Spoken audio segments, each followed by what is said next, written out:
হরে কৃষ্ণ। আজ 29শে চৈত্র 1432 ও 13ই এপ্রিল 2026 একাদশী বরুথিনী ও নীলের উপবাস। এই পবিত্র দিনে আমি শ্রীমদ্ ভাগবতম পাঠ করছি। আজ আমি পাঠ করছি ভাগবতমের চতুর্থ স্কন্ধ, দ্বিতীয় ভাগ, পঞ্চবিংশতি অধ্যায়, রাজা পুরঞ্জনের কাহিনীর শ্লোক 35 থেকে 38। হরে কৃষ্ণ কৃষ্ণ কৃষ্ণ হরে হরে, হরে রাম রাম রাম হরে হরে। শ্লোক 35। এতে সখায় সখ্য মে নরা নার্যশ্চ মা নদ সুপ্তায়াং ময়ি জাগর্তি নাগো হয়ং পালোয়ন পুরীম। অনুবাদ: হে মহাশয়, এই সমস্ত পুরুষ ও স্ত্রী যারা আমার সঙ্গে রয়েছে তারা আমার সখা ও সখী, এবং এই সর্পটি এই পৃথিবীর রক্ষাকারী। এমনকি আমি নিদ্রিত হরে কৃষ্ণ এমনকি আমি নিদ্রিতা হলেও এই সর্পটি জাগরিত থাকে। আমি কেবল এটুকুই জানি, এর অধিক আর কিছুই আমি জানি না। তাৎপর্য: পুরঞ্জন সেই রমণীকে 11টি পুরুষ তাদের পত্নী ও সর্পটি সম্বন্ধে জিজ্ঞাসা করেছিলেন। সেই রমণীটি সংক্ষেপে তাদের কথা বলেছিলেন। তাদের সম্বন্ধে তিনি পূর্ণরূপে অবগত ছিলেন না। যে কথা পূর্বেই উল্লেখ করা হয়েছে, সর্পটি হচ্ছে জীবের প্রাণ। দেহ ও ইন্দ্রিয়গুলি ক্লান্ত হয়ে নিষ্ক্রিয় হয়ে যায়, তখনও প্রাণ জাগ্রত থাকে। অচেতন অবস্থায় যখন আমরা ঘুমিয়ে থাকি তখনও সর্পটি বা প্রাণ শক্তি জাগ্রত থাকে, ফলে হরে কৃষ্ণ জাগ্রত থাকে। তার ফলে নিদ্রিত অবস্থায় আমরা স্বপ্ন দেখি। জীব যখন এই জড় দেহ ত্যাগ করে তখনও প্রাণ শক্তি অক্ষত থাকে এবং তা অন্য আর একটি জড় শরীরে স্থানান্তরিত হয়। তাকে বলা হয় দেহান্তর, এবং মানুষ তাকে মৃত্যু বলে মনে করে। প্রকৃতপক্ষে কারোই মৃত্যু হয় না। আত্মার সঙ্গে প্রাণ শক্তি থাকে। আত্মা যখন তথাকথিত নিদ্রা থেকে জেগে ওঠে তখন সে তার 11 জন বন্ধুকে অর্থাৎ মন ও ইন্দ্রিয়গুলিকে তাদের বিবিধ বাসনা পত্নীগণ সহ দেখতে পায়। প্রাণ শক্তি সবসময় থাকে। এমনকি যখন আমরা নিদ্রিত থাকি তখনও শ্বাস প্রশ্বাসের ক্রিয়া চলতে থাকে, এবং এই সর্পটি শরীরের ভিতর প্রবাহিত বায়ু ভক্ষণ করে জীবিত থাকে।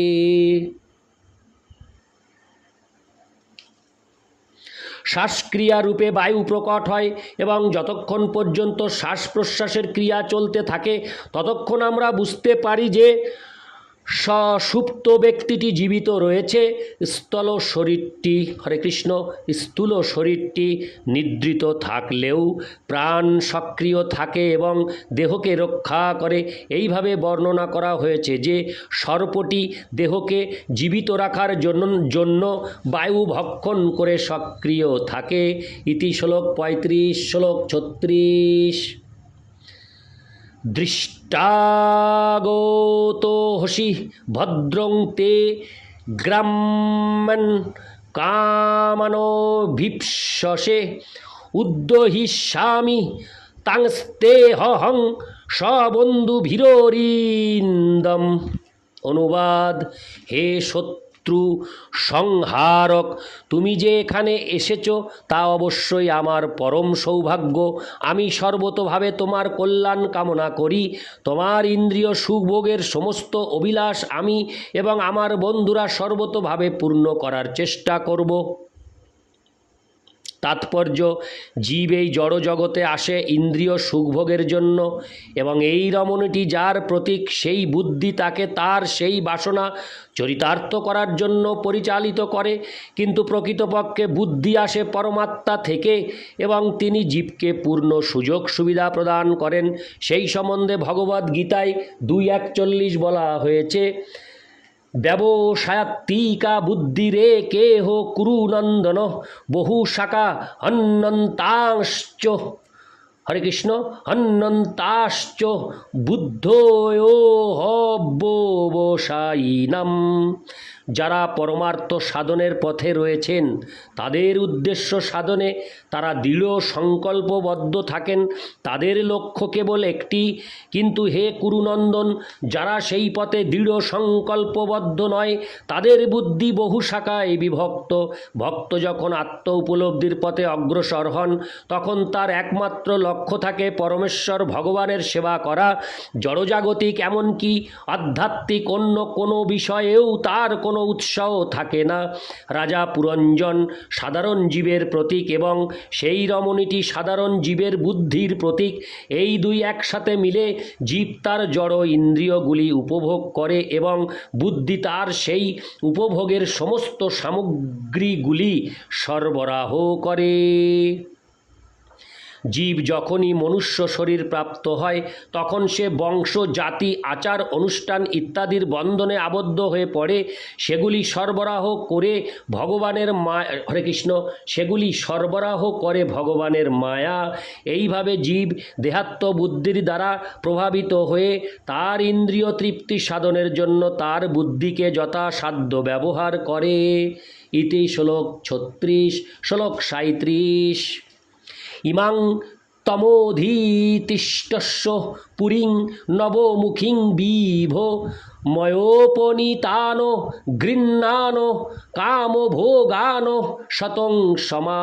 অনুবাদ: হে প্রভু, তুমি যাতে সর্বতোভাবে ইন্দ্রিয় তৃপ্তি সাধন করতে পারো সেই জন্যই আমি নবোদ্বার সমন্বিত এই নগরীর আয়োজন করেছি। এখানে তুমি 100 বছর বাস করতে পারো এবং তোমার ইন্দ্রিয় তৃপ্তি সাধনের জন্য সব কিছু সরবরাহ করা হবে। তাৎপর্য: ধর্মার্থ কাম মোক্ষানাং দ্বারা সম্প্রাপ্তি হেতব। ধর্ম, অর্থ, কাম ও মোক্ষের সর্বপ্রকার সাফল্যের কারণ হচ্ছে পত্নী। কেউ যখন পত্নীর পাণিগ্রহণ করেন তখন বুঝতে হবে যে তিনি মুক্তির পথে অগ্রসর হওয়ার ব্যাপারে সহযোগিতা লাভ করছেন। জীবনের প্রারম্ভে মানুষকে ব্রহ্মচর্য শিক্ষা দেওয়া হয় এবং তারপর উপযুক্ত কন্যার পাণিগ্রহণ করে গৃহস্থ হওয়ার অনুমতি দেওয়া হয়। কেউ যদি যথাযথভাবে গৃহস্থ আশ্রমের শিক্ষা লাভ করেন তাহলে আহার, নিদ্রা, ভয় ও মৈথুনের সমস্ত সুযোগ সুবিধা তিনি প্রাপ্ত হন। শাস্ত্রের বিধিবিধান অনুসারে আচরণ করলে সব কিছুই লাভ করা যায়। ইতি শ্লোক 37, শ্লোক 38। কং নু তদ্নং রময়ে হরতিগোমকোবিদম অসম্পরায়াভিমুখোমস্বস্তনোবিদং পশুম। অনুবাদ: তুমি ছাড়া আর অন্য কোনো পুরুষের সঙ্গে আমি বিহার হরে কৃষ্ণ। তুমি ছাড়া আর অন্য কোন পুরুষের সঙ্গে আমি বিহার করতে পারি? কারণ তাদের তো রতি জ্ঞান নেই এবং তারা জীবিত অবস্থায় ও মৃত্যুর পর কিভাবে জীবন উপভোগ করতে হয় তা জানে না। এই প্রকার ব্যক্তিরা পশুতুল্য। তাৎপর্য: যেহেতু 84 লক্ষ বিভিন্ন প্রকার যোনি রয়েছে তাই জীবনের বহু পরিস্থিতিও রয়েছে। নিম্ন স্তরের জীবনে, বৃক্ষলতার জীবনে মৈথুনের সম্ভাবনা থাকে না। উচ্চতর জীবনে, পক্ষী ও পতঙ্গের জীবনে তাদের মৈথুনের সুযোগ রয়েছে, কিন্তু মৈথুন সুখ যে কিভাবে উপভোগ করতে হয় তা তারা জানে না। মনুষ্য জীবনে অবশ্য মৈথুন সুখ উপভোগ করার পূর্ণ জ্ঞান রয়েছে। প্রকৃতপক্ষে তথাকথিত বহু দার্শনিক রয়েছে যারা মৈথুন সুখ কিভাবে উপভোগ করতে হয় তার উপদেশ দেয়। কামশাস্ত্র নামক রতিকলার একটি বিজ্ঞানও রয়েছে। মনুষ্য জীবনে ব্রহ্মচর্য, গার্হস্থ্য, বানপ্রস্থ, সন্ন্যাস আশ্রম বিভাগও রয়েছে। গার্হস্থ্য জীবন ব্যতীত অন্য কোনো আশ্রমে যৌন জীবন অনুমোদন করা হয়নি। ব্রহ্মচারী আশ্রমে যৌন জীবন সম্পূর্ণরূপে নিষিদ্ধ। বানপ্রস্থী স্বেচ্ছায় যৌন জীবন থেকে বিরত থাকেন এবং সন্ন্যাসী সম্পূর্ণরূপে তাতে বিরক্ত। কর্মীরা ব্রহ্মচর্য, বানপ্রস্থ ও সন্ন্যাস আশ্রম অনুশীলন করে না, কারণ তারা গৃহস্থ জীবনের প্রতি অত্যাধিক রুচি সম্পন্ন। পক্ষান্তরে বলা যায় যে মানুষেরা জড় বিষয়ের প্রতি অত্যন্ত আসক্ত। প্রকৃতপক্ষে সমস্ত জীবই জড় বিষয়ের প্রতি আসক্ত। তারা গৃহস্থ জীবনের প্রতি আগ্রহী, কারণ সেই জীবনে মৈথুন অনুমোদন করা হয়েছে। কর্মীরা মনে করে যে অন্য আশ্রমগুলি পশু জীবনের থেকেও নিকৃষ্ট, কারণ পশুরাও মৈথুন সুখ উপভোগ করে, কিন্তু ব্রহ্মচারী, বানপ্রস্থ ও সন্ন্যাসীদের যৌন জীবন সর্বতোভাবে ত্যাগ করতে হয়। তাই কর্মীরা আধ্যাত্মিক জীবনের এই সমস্ত আশ্রমগুলিকে ঘৃণা করে। ইতি শ্লোক 38। হরে কৃষ্ণ কৃষ্ণ কৃষ্ণ হরে হরে, হরে রাম রাম রাম হরে হরে। হরে কৃষ্ণ।